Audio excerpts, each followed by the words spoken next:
അസ്സാം വലൈക്കും വറഹമത്തുള്ള. ഇന്ന് നമ്മുടെ കൂടെയുള്ളത് ബഹുമാനായ കെ അബ്ദുൽ ഹമീദ് മദനിയാണ്, KJU സംസ്ഥാന ജനറൽ സെക്രട്ടറി. തറാവീഹ്, ഖിയാമുല്ലയിൽ, തഹജുദ്, വിത്തർ ഇവയെല്ലാം ഒരേ നമസ്കാരമാണോ? എന്താണ് വ്യത്യാസം? ഇതിൽ മികച്ച രൂപം ഏതാണ്?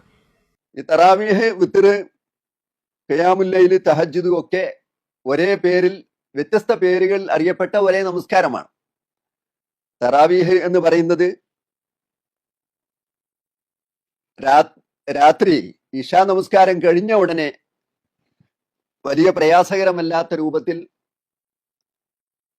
ചുരുങ്ങിയ രൂപത്തിൽ നമസ്കരിക്കുന്ന നമസ്കാരത്തെയാണ് തറാവീഹ്, ഒരു വിശ്രമം എടുത്തുകൊണ്ടുള്ള രൂപത്തിലുള്ള നമസ്കാരം എന്ന് പറയുന്നത്.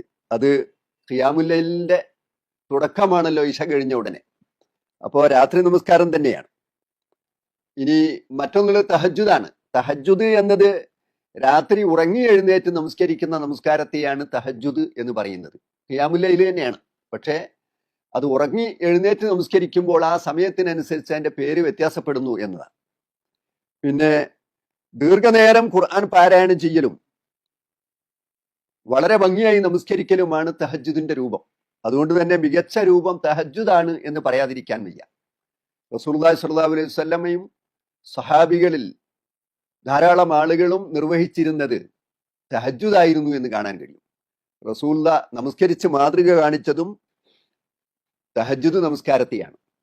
ഈ സൗകര്യം ഇല്ല, രാത്രി എഴുന്നേറ്റ് നമസ്കരിക്കാൻ പ്രയാസമുണ്ട് എന്ന് തോന്നുന്ന ആളുകൾക്ക് ഇശാ നമസ്കാരം കഴിഞ്ഞ ഉടനെ നിർവഹിക്കാവുന്നതാണ്.